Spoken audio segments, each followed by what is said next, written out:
बस तो आज के क्लास में हम लोग देखेंगे legal and ethical aspects of midwifery क्या क्या है। ठीक है, तो हमारा टॉपिक यही है कि legal and ethical aspects of midwifery. ठीक है, तो law, rules and guideline given by the system which is followed by ever you causes represent mortality by standard representation. तो लॉज और जो भी रूल्स और गाइडलाइंस बनाया गया है सिस्टम के द्वारा, जिससे मोर्टेलिटी रेट, मोर्टेलिटी का काउजेस वो एक स्टैंडर्ड रिप्रेजेंटेशन से रिप्रेजेंट होता है, उसको बोलते हैं लीगल या एथिकल एस्पेक्ट्स। तो लीगल रिस्पॉन्सिबिलिटीज़ इसमें क्या क्या, first and foremost responsibility of the midwife is to deal deal each and every activities professionally. जो भी एक्टिविटीज़ है सारे एक्टिविटीज़ को हमें प्रोफेशनली डील करना ही मिडवाइफ का सबसे फर्स्ट और फॉरमोस्ट रिस्पॉन्सिबिलिटीज़ है। ठीक है, midwife should take care of patient not only professionally but also legally. She should have knowledge professionally and also legally. Midwife को सारे केसेस को पर्सनली ही नहीं मतलब प्रोफेशनली ही नहीं बल्कि लीगली भी उसको केयर करना चाहिए। ठीक है, पेशेंट के सारे केसेस को देखना चाहिए और जो भी नॉलेज है प्रोफेशनली और लीगली उसको अप्लाई करना चाहिए। Midwife should have registration from SNC. Midwife का रजिस्ट्रेशन होना चाहिए कहाँ से, तो एसएनसी स्टेट नर्सिंग काउंसिल से रजिस्ट्रेशन होना चाहिए। अब ऑथोरिटीज़ क्या क्या है, for midwife and other nurses there are 6 authorities which is responsible are central government act, second हमारे state government act and train nurses association of India subscribed international code of nurses. तो central government act जो कि हमारे central control करता है से वहाँ से पीएम प्राइम मिनिस्टर वगैरह से वो लोग के अंडर में रहता है ये, वो लोग इस पे रूल्ड आउट करते हैं, वो लोग इसको चलाते हैं। ठीक है, और जो स्टेट गवर्नमेंट एक्ट है वो जो हमारे मुख्यमंत्री वगैरह हो गए वो सारे इसको देखते हैं स्टेट गवर्नमेंट में।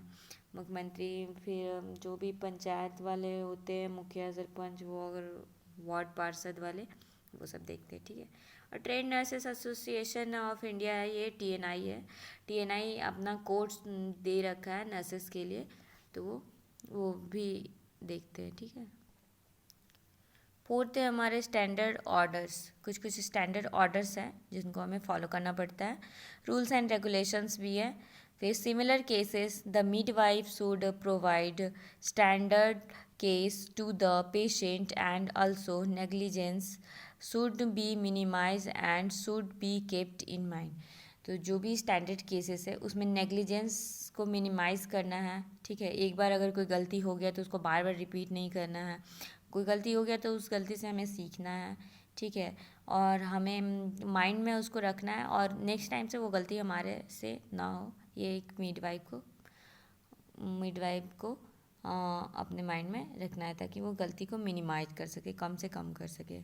नेग्लिजेंस में क्या क्या आते हैं, तो wrong drug, wrong dose, wrong route, फिर रॉन्ग टाइम।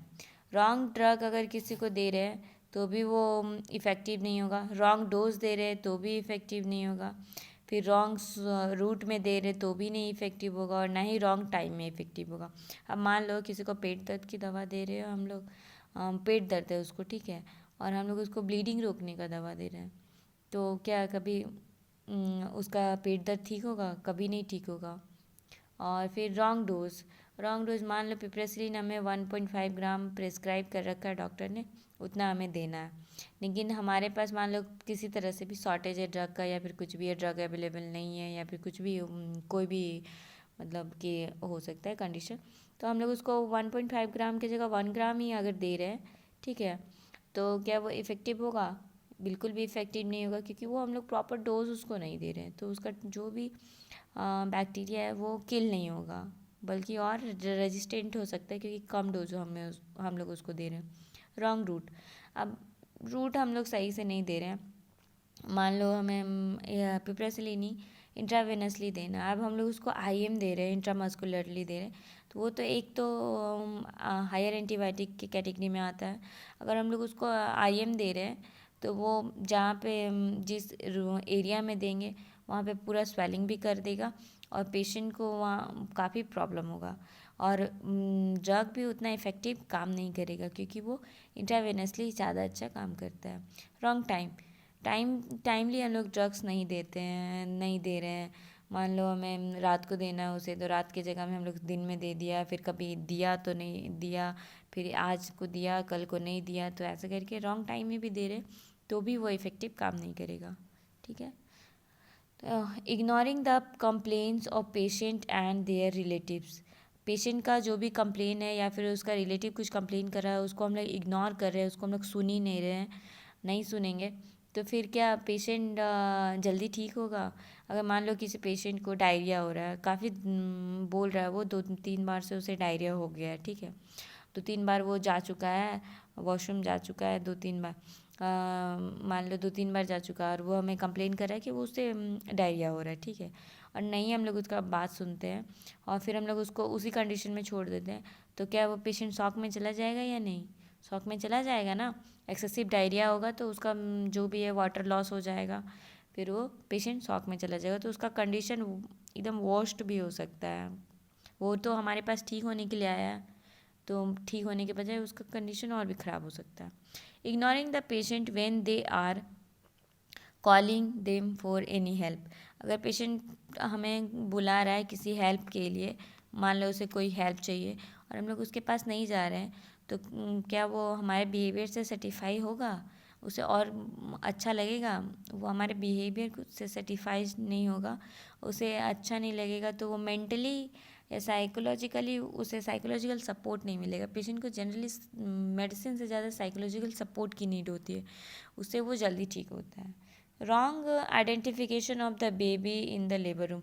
लेबर रूम में आप लोग देखते हो कि काफ़ी ज़्यादा भीड़ भाड़ होता है, तो वहाँ पे रॉन्ग आइडेंटिफिकेशन ऑफ बेबी हो सकता है, ठीक है, तो उसे हम लोग को ध्यान रखना है कि रॉन्ग आइडेंटिफिकेशन ऑफ बेबी ना हो।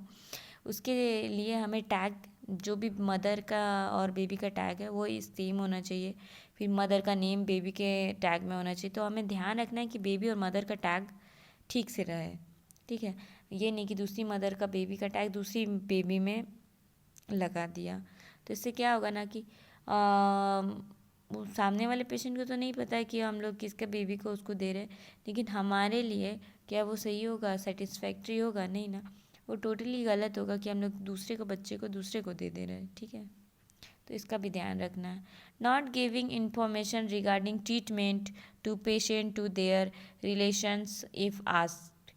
देखो क्या होता है ना कि हम लोग ड्रग्स देते हैं ना, ड्रग्स एडमिनिस्टर करने जाते हैं तो पेशेंट की अटेंडर्स हमें पूछते हैं या फिर खुद पेशेंट भी पूछता है कि मैडम ये ड्रग्स हमें किस लिए दिया जा रहा है, क्या इसको लेने से हमारा क्या फ़ायदा है, ये सारे पूछते हैं सवाल, तो हमें उन्हें अच्छे से रिप्लाई देना है कि हाँ ये ड्रग आपको क्या बेनिफिट्स देगा और आपको किस लिए लेना चाहिए, ताकि पेशेंट ड्रग्स लेने में हमें देने में हमें परेशानी ना करें, ठीक है, वो आसानी से ले सके।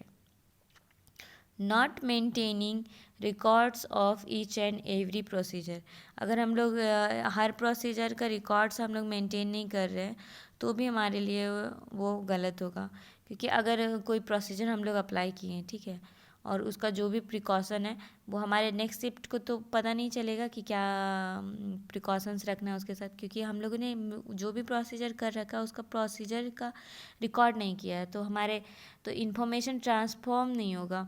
मान लो किसी और को भी कुछ भी नहीं पता चलेगा कि उसके साथ क्या परफॉर्मेंस किया गया है, क्या प्रोसीजर परफॉर्म किया गया था, तो इसलिए रिकॉर्ड को मेंटेन करना भी मस्ट होता है। नॉट एक्सपेक्टिंग क्या है, sorry, expecting ever or any gift from the patient और देयर रिलेटिव्स। तो गिफ्ट्स हमें पेशेंट या उनके रिलेटिव से एक्सपेक्ट नहीं करना चाहिए, ठीक है। Not taking consent if if there is invasive procedure is done. अगर इन्वेसिव प्रोसीजर हम लोग कुछ कर रहे हैं और कंसेंट नहीं लिए हैं तो भी हमारे ऊपर लीगल केसेस हो सकते हैं। अगर मान लो इन्वेसिव प्रोसीजर करे उसमें पेशेंट का लाइफ चला गया, ठीक है, तो वो हमारे ऊपर केस कर सकता है, तो हम लोग को जेल हो सकता है। इसलिए कोई भी कोई भी प्रोसीजर करने से पहले, इन्वेसिव प्रोसीजर करने से पहले पेशेंट से कंसेंट लेना मैंडेटरी होना चाहिए। Not taking any precaution related to biological, physical and chemical injury. अगर कोई भी बायोलॉजिकल, फिजिकल या केमिकल इंजरी हो रहा है उसके लिए हम लोग प्रिकॉशन नहीं ले रहे तो वो भी मतलब लीगल एस्पेक्ट में आ जाएंगे।